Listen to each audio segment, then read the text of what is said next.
तो बच्चों कैसे हो आप लोग। आज हम लोग फिर से पढ़ने वाले क्लास 10th की पॉलिनोमियल। और पॉलिनोमियल का बेसिक पार्ट हमने कल कवर किया था, सारी बेसिक चीज़ें जान गए थे। पॉलिनोमियल किसे कहते हैं, क्या होता है, कैसे काम करता है, क्लास 9th के लिए क्लास 10th के लिए क्या क्या जरूरी है, उस चीज़ों को भी समझ गए थे। कल बेसिक बातें हो चुकी थी।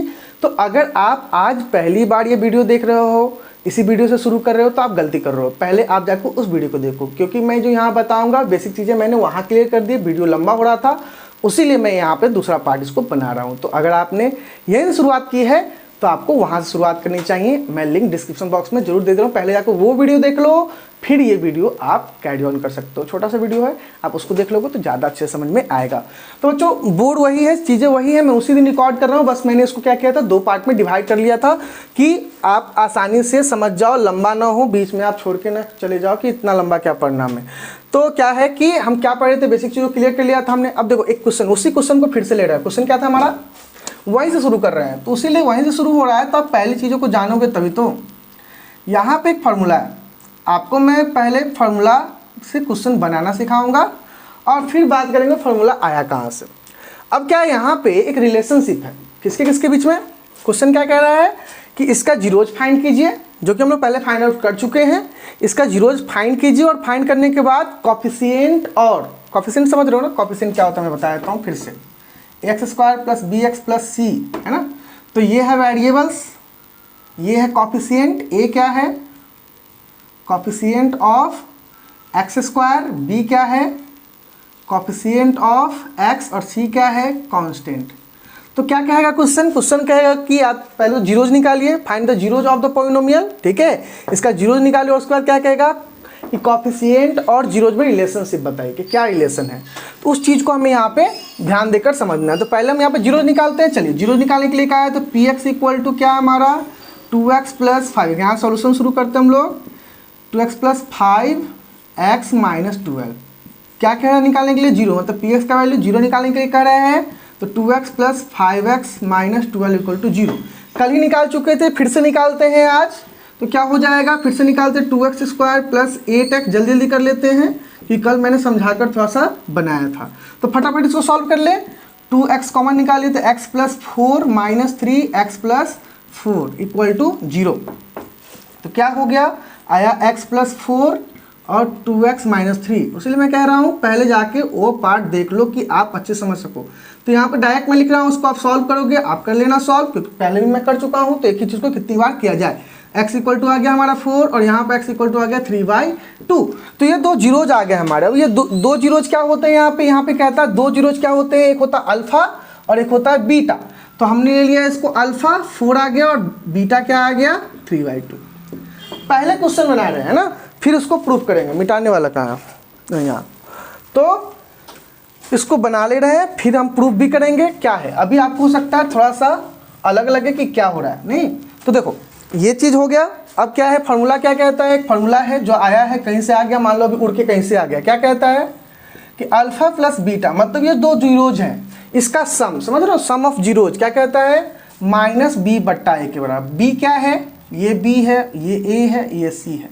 बी का मतलब coefficient of x, negative coefficient of x by क्या, कॉफिशिएंट ऑफ एक्स स्क्वायर के बराबर होगा। ये हमें कहता है कि ये फार्मूला है। और क्या फार्मूला है एक, कि अल्फा इंटू बीटा मतलब प्रोडक्ट ऑफ जीरोज क्या कहता है, सी बाई ए के बराबर है, मतलब कांस्टेंट बट्टा कॉफिशिएंट ऑफ एक्स स्क्वायर के बराबर है, ठीक है, बाई के बराबर। नहीं तो आप समझ, आप कहोगे कहाँ से आ गया, कैसे आ गया, वो समझेंगे। पहले क्वेश्चन को एक बनाते हैं कि बनता कैसे है, फिर देखेंगे फार्मूला आया कहाँ से, ठीक है। उल्टा चल रहे हैं हम लोग, तो चलो उल्टा ही बना ले रहे हैं, इसका काम आएगा ये दोनों को, इसलिए मैं ये दोनों नहीं मिटा रहा हूँ। तो अभी पहले क्वेश्चन बना देते कि भाई जीरोस तो आ गया, हम बनाएंगे उसको सॉल्व करें। सॉल्व तो आप पहले भी करना जानते थे, तो ये आप बना लिया आपने। अब चेक करना है कि सच में ऐसा होता है कि नहीं होता है, ठीक है। शो करते हैं, ठीक है, चेक करें। तो alpha plus beta, alpha plus beta क्या है, 4 प्लस 3/2 इक्वल टू क्या आया, 8 प्लस 3/2 है ना। यहाँ -4 होगा, -8 यहाँ -4 होगा, तो -8 प्लस 3/2 है ना। कितना हो गया, -5/2 है ना। -5/2 किसके बराबर है, तो माइनस क्या है, b/a के बराबर। अब देखो चेक कर लो आप b/a के बराबर हुआ कि नहीं। माइनस से माइनस कट गया तो b = 5, b = 5 है क्या, हाँ है। a = 2, a = 2 है क्या, हाँ है। सब कुछ सही है। चलिए अल्फ़ा इंटू बीटा देखते हैं। यहाँ पे गलती हो गई थी, यहाँ पे -4 होगा, यहाँ छूट गया। चलो तो क्या हो गया यहाँ पे, -4 × 3/2। आप सोचो काट देना, काटना नहीं है आपको बस बनाते जाना है, ठीक है। काटो मत, काटोगे फिर ऊपर नीचे गुना करना पड़ेगा। क्यों काटेंगे, नहीं काटेंगे। -12/2 इक्वल टू कहता है c/a। -12 क्या है, c है बाई a, तो alpha into beta equal c/a तो हो तो रहा है। तो सो हो गया, प्रूफ हो गया। अपना हेंस उन्स लिख के अच्छे से हेंस वगैरह लिख के जो क्वेश्चन में लिखा है उसको आप उतार दो, कोई दिक्कत नहीं होगी। अब बात है कि सर चलो सही हो रहा है कि alpha plus beta equal to करते हैं तो -5/2 आता है, और -5/2 मतलब -b/a आ जाता है, जो कि फॉर्मूला है, सही बात है। और अल्फा इंटू बीटा का मतलब प्रोडक्ट ऑफ जीरोज करते हैं तो क्या आता है, c/a आ जाता है। जो c क्या है यहाँ पर 12, तो 12/2, तो 12/2 आ रहा है ना। तो सब कुछ सही हो रहा है, एकदम सही हो रहा है। क्या बात है, ये क्यों हो रहा है। तो चलिए इसको प्रूफ करने की कोशिश करते हैं। इसको मैं मिटा दूं। तो क्वेश्चन हमने एक बनाया कि क्वेश्चन इसी तरह बनाते हैं, थोड़ा सा इसमें आप लैंग्वेज को अच्छे से लिख लेना। मेरा एम है अभी आपको फॉर्मूला समझाना। अच्छा क्वेश्चन ही आएगा, जो मैं समझाने वाला हूँ वो नहीं आएगा, लेकिन फिर भी दिमाग में होता है ना, मैं डीप से पढ़ाने वाला हूँ। तो डीप से पढ़ाने का मतलब आपको सब कुछ समझाऊंगा, फॉर्मूला कहाँ से आया, सब कुछ कहाँ से आया। तो यहाँ पर हम लोग क्या प्रूफ करने वाले हैं, रिलेशन प्रूफ करने वाले हैं बिटवीन द जीरोज, ठीक है। जीरोज किसका, जीरोज पॉलिनोमियल का जीरोज एंड कोफिशिएंट है ना, zeros and coefficient of a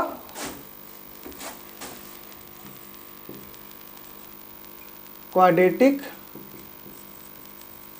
polynomial. चलिए मैं शॉर्ट में लिख दिया, हम लोग यही आज पढ़ने वाले हैं, इसी को पढ़ेंगे। फिर आप क्वेश्चन आंसर बनाओ और डाउट आता जाएगा, मैं डाउट बताता जाऊंगा आपको। कमेंट करके डाउट पूछना, क्वेश्चन बाय क्वेश्चन आपको बनाना है, ठीक है। एग्जांपल्स को थोड़ा देखो और उसके बाद क्वेश्चन को प्रैक्टिस करो, ठीक है। कोई दिक्कत नहीं होगी, दिक्कत होगी तो सर है ना, सर बताएंगे, ठीक है। आपको बस क्या है, कमेंट ही तो करना है, कमेंट करते जाओ और मैं क्वेश्चन सॉल्व करता जाऊँगा। Relation between the zeros and coefficient, मतलब रिलेशन बताना है। कोई पॉलिनोमियल है आपके पास, क्या पॉलिनोमियल है, ax² + bx + c, ये एक पॉलिनोमियल है। इसमें इसका कोई जीरोज भी होगा। अब जीरोज क्या था, मैंने बताया ना, अल्फा और बीटा जीरोज होते हैं। तो लेट नहीं तो क्या हो गया, इसका जीरोज निकालना है। तो जीरोज निकालने के क्वेश्चन है, मान लेते हैं हमारा क्वेश्चन है लेट इतना इज अ क्वाड्रेटिक पॉलिनोमियल। मान लेते हैं क्वाड्रेटिक पॉलिनोमियल है और इसका जीरोज फाइंड करना है। नहीं तो जीरोज फाइंड करने का मतलब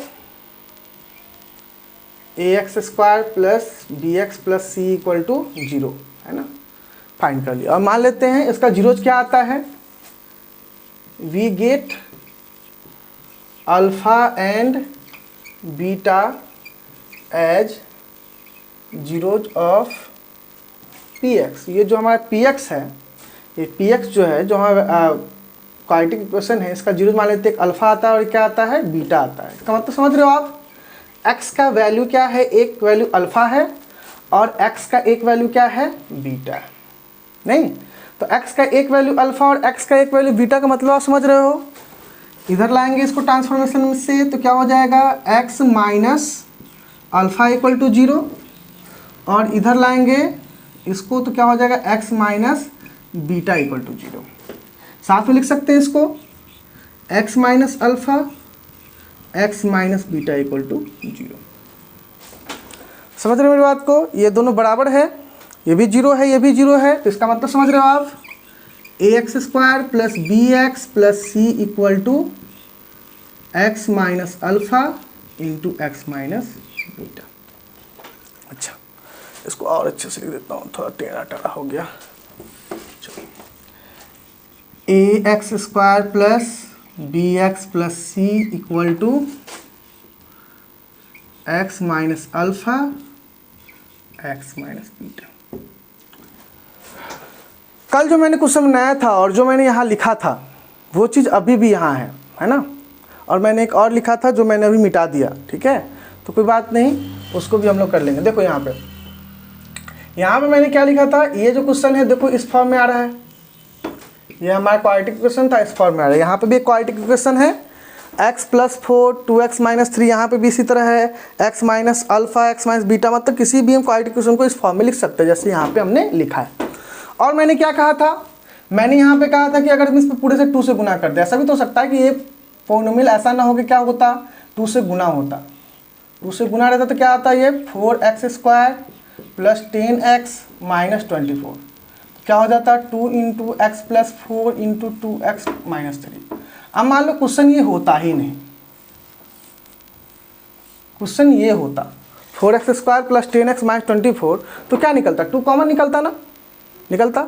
लेकिन जब आप इसका जीरोज निकालने जाओगे ना, जब आप इसका जीरोज निकालने जाओगे तो x का वैल्यू तभी -4 ही आएगा और x का वैल्यू तभी भी -2/3 +2/3 ही आएगा। क्यों, ये 2 तो पहले ही नीचे चला जाएगा।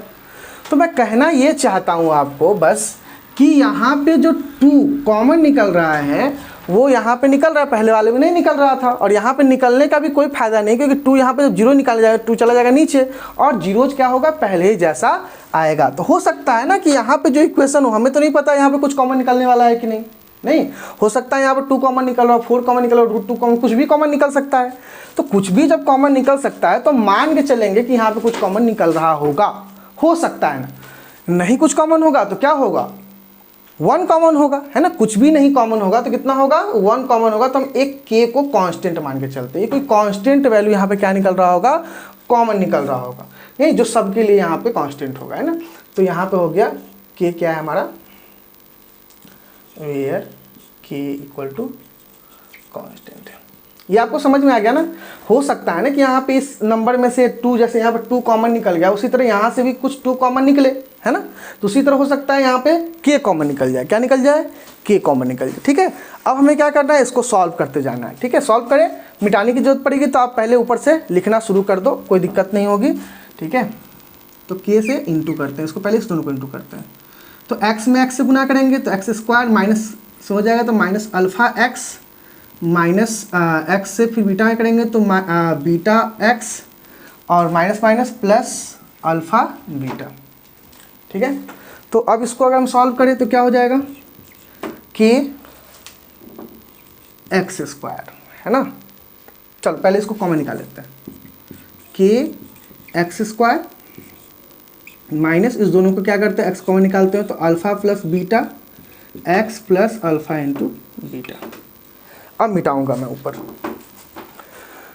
ये समझ गए ऊपर का, ये मिटा देता हूं मैं।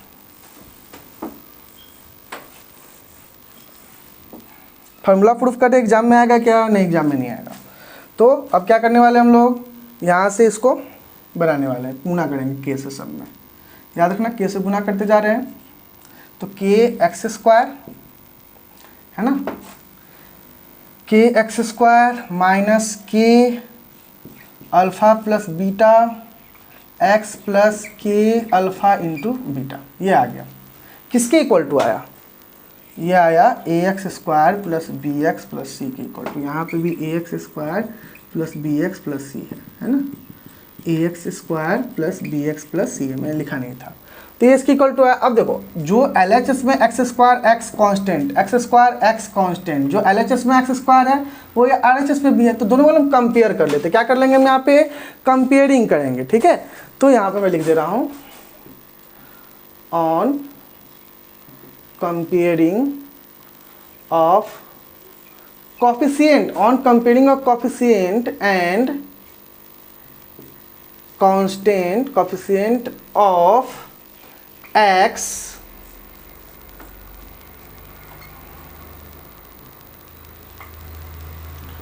variables and constant on both side। देखो क्या करने वाले हम लोग, मैंने क्या लिया, on comparing of coefficient of variable, जो भी वेरिएबल है उसके कोफिशिएंट और कांस्टेंट को दोनों साइड को क्या करने वाले, कंपेयर करने वाले, ठीक है। चलिए कंपेयर करते हैं। यहाँ पे x का स्क्वायर है, यहाँ पे भी x का स्क्वायर है, यहाँ पे x का स्क्वायर कोफिशिएंट क्या है, k, वहाँ पे क्या है a, तो a = क्या हो गया, के। ठीक है, चलिए ए इक्वल टू के हो गया, बात खत्म। ये हमारा पहला इक्वेशन आ गया। उसके बाद क्या है, x इक्वल टू क्या है, माइनस के अल्फ़ा प्लस बीटा। वहाँ पे x का वैल्यू क्या है, b। तो ये दोनों भी कंपेयर कर लिख लिया हमने। अब क्या हुआ, alpha plus beta equal to क्या आया, तो b बाई माइनस के को माइनस ऊपर ले जाओ, कोई दिक्कत नहीं है। Alpha plus beta equal to क्या हो गया, माइनस बी।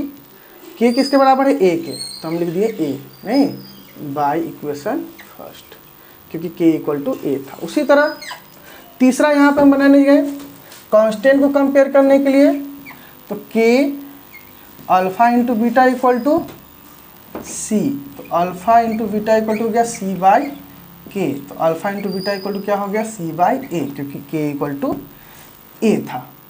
तो ये भी हमारा आ गया बाई इक्वेशन फर्स्ट। ठीक है, तो आप ये समझ गए, ये हमारा फार्मूला निकल के आ गया यहाँ पे हमारा, ये भी हमारा फार्मूला निकल के आ गया यहाँ पे हमारा। तो यहाँ पे क्या हो रहा है, फार्मूला आ गया। तो ये फार्मूला कहाँ से आप समझ गए, क्वेश्चन कैसे बना ये तो आप पहले ही समझ चुके थे। तो क्वेश्चन को बनाओ। ठीक है, अब देखो क्वेश्चन कैसे आएंगे, आपको कहेगा जीरोज दे देगा, जीरोज निकालने को देगा, आपको जीरोज को शो करना होगा कोएफिशिएंट के बराबर है या नहीं। कभी कभी जीरोज दे ही देगा और देकर कहेगा इक्वेशन बनाइए।